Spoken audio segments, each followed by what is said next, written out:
시청자 여러분 안녕하십니까? 데일리 아시아입니다. 첫 소식입니다. 일본 니케이 지수가 올 들어 가장 높은 신고가를 갈아치웠습니다. 오늘 니케이 지수는 어제보다 1.59% 오른 41,800선에 장을 마쳤는데요. 장중한 때 42,000선을 돌파하기도 했습니다. 어제 미국과 일본이 무역 협상을 타결했다는 소식에 크게 오른 데 이어 또다시 최고가를 기록한 겁니다. 미국과 무역 합의로 일본 은행이 금리 인상에 나설 수 있다는 전망에 일본 최대 은행 미쓰비시 UFJ 파이낸셜 그룹 등 은행주들이 강세를 보였습니다.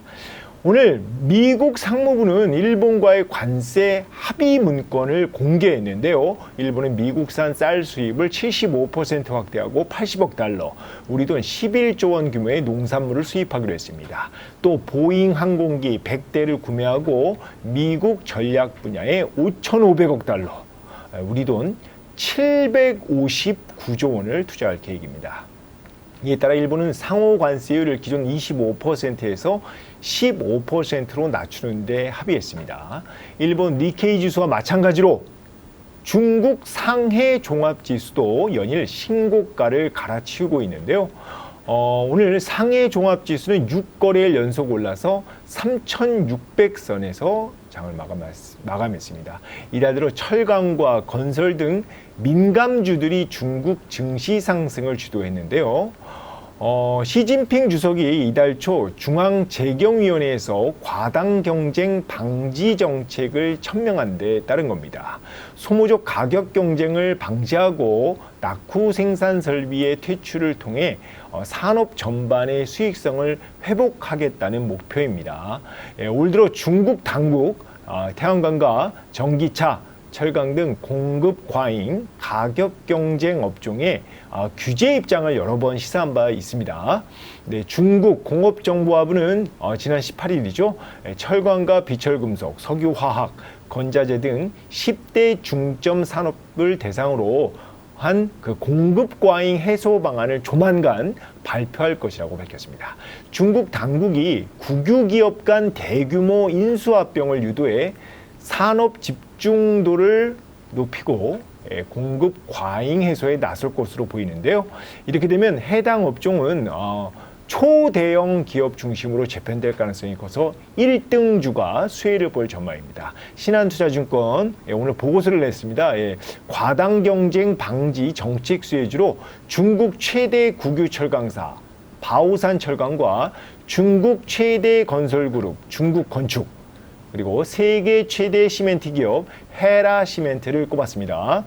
또 그 세계 최대 배터리 기업 CATL과 세계 1위 전기차 회사 비아디, 그리고 글로벌 1위 폴리콘 실리콘 기업인 융기 실리콘 등도 포함됐습니다.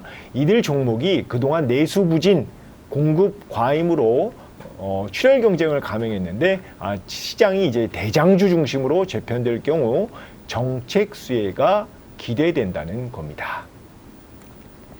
다음 소식입니다. 트럼프 대통령이 관세 압박을 통해 교역 상대국들과 무역 협정을 타결하자 전문가들은 그의 협상 전략이 통한 것이라는 분석이 나오고 있습니다. 현재 미국과 무역 합의를 이룬 나라는 영국과 베트남, 인도네시아, 필리핀, 일본 등 5개국인데요.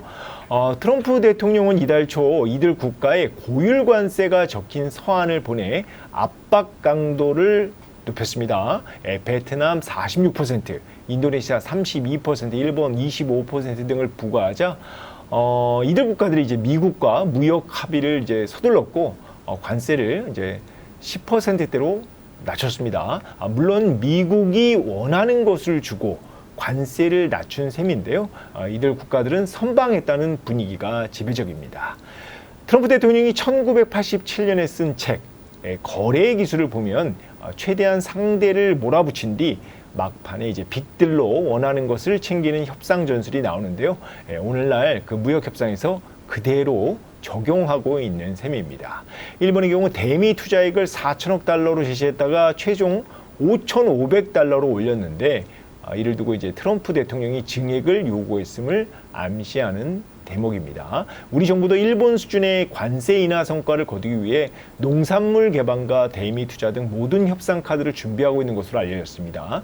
기존 협상 과정에서 하워드 롤튼이 미 상무장관이 한국의 대미 투자액으로 4천억 달러를 제안한 것으로 전해졌습니다.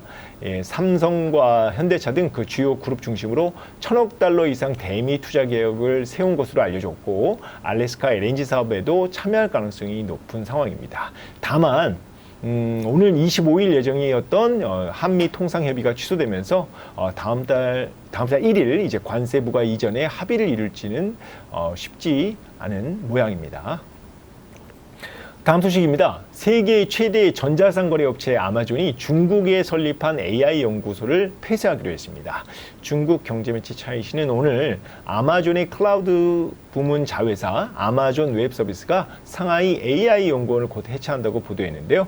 앞서 아마존은 지난달 AI 사용으로 향후 몇 년 안에 회사 인력이 줄어들 것이라고 밝혔습니다. 감원 계획을 밝힌 건데요. 그러나 AI 사용 확대를 이유로 인력을 감축한 아마존이 중국에선 AI 연구소를 폐쇄한다는 게 좀 이해가 잘 안 될 텐데요. 이를 두고서 이제 미국 기업들의 중국 전략이 변경된 것 아니냐라는 이런 관측들이 나오고 있습니다. 지난해 IBM은 중국 R&D 인력 1,000여 명을 해고했고 지난달 CT그룹은 중국 기술센터 3,500명의 인력을 감원하기로 했습니다. 이런 가운데 일본 미쓰비시 자동차가 중국 시장에서 완전 철수했습니다. 1973년 중국 시장에 진출한 미쓰비시 자동차는 경기 침체와 중국 전기차 부상 등으로 2023년 완성차 생산, 판매를 중단했는데 그래도 이제 엔진 공급 사업은 계속 유지를 했습니다. 그런데 이번에 아예 그냥 전체 모든 사업을 중국에서 철수한 겁니다. 미쓰비시 자동차는 자동차 산업이 전기차 위주로 전환되고 있는 중국 시장에서의 전략을 재평가해 이번 철수를 결정했다고 설명했습니다. 오늘 미쓰비시 자동차 주가는 도쿄 증시에서 강보합 마감했습니다. 데일리 아시아 오늘 준비한 거는 여기까지입니다. 지금까지 시청해 주셔서 감사합니다.